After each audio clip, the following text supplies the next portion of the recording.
Viete, čo nenájdete nikde na Slovensku a Česku, len u nás? Je to tento rustikálny profil. Jedná sa o veľmi špecifický obklad z Tyrolska v Rakúsku, ktorý odkazuje na ich históriu. Je to tzv. Obklad s úpravou sekania a kartačovania, ktorý bol kedysi v histórii ručne robený pomocou sekierok a takých domácich nástrojov. Je to veľmi zaujímavý atypický obklad, ktorý narastá na popularite v poslednom období. Používa sa najmä pre luxusnejšie šalety alebo chaty, ktoré majú byť niečím iné. Prvý obklad, ktorý som ukázal, je vlastne obklad Rustik v prevedení základnom, teda bez akýchkoľvek iných úprav. Tento obklad má výhodu, že v interiéri ho nie je potrebné natierať, v prípade náteru by moc zožltol, tým, že povrch je veľmi narušený, takže ho odporúčame buď nechať aký je, alebo natrieť už spomínanou zmesou bielých náterov. Druhý, najviac predávaný profil po tomto je verzia v termoúprave, teda jedná sa o ten istý obklad, ktorý sme si ukázali, ale v originál termo 212 stupňovej úprave. Tu je výhoda, že vzniká veľmi unikátna farba, taká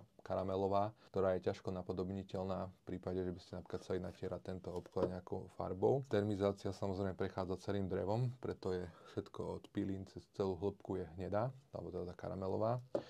Výhoda tohto obkladu je, že nepotrebuje žiadny náter, respektíve ani nemôže byť natretý. Je extrémne zaujímavý, či už tým reliefom alebo tou farbou. Takisto krásne vonia, dokáže fakt urobiť z interiéru niečo úplne iné. Tretí produkt z tejto rady je vlastne niečo medzi tým prvým a druhým. Jedná sa o verziu Parenu. Je to niečo ako nedokonané termo, kedy vlastne ten proces podobný termizácii je vlastne iba polovičný a vzniká táto svetlá farba, my to voláme, že ako káva s mliekom. Je to zase jedna z unikátnych farieb, ktorá sa tiež nedá tak ľahko napodobniť. Tento obklad je teda tzv. Parený a má všetky tie isté atribúty, teda je sekaný, kartačovaný a čo som zabudol povedať, oba z týchto profilov tým, že sú termizované alebo parené, tak vlastne akékoľvek ďalšie pohyby v zmysle zosýchania a podobne sú vylúčené, keďže toto drevo už je totálne zastabilizované bez ohľadu na podmienky v interiéri, ostane tak, ako ho namontujete. Opäť sa montuje na uchytky, ktoré sme si ukazovali. Jedná sa o neviditeľnú montáž, kde vidno len tento nenápadný spoj.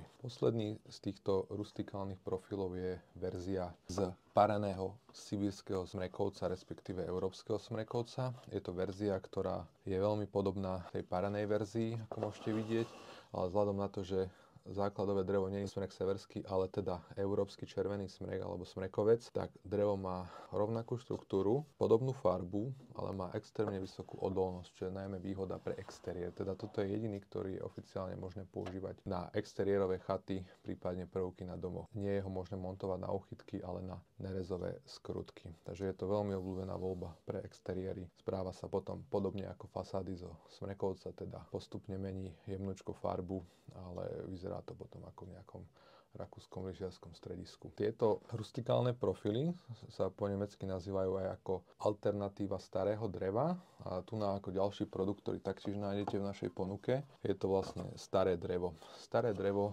je reálne viac ako 60 rokov staré drevo, ktoré vzniká tak, že sa zbierajú staré dosky rôznych šírok po starých humnách v rámci Európy. Následne sa do nich dorába perodrážka a ich povrch sa skartáčuje.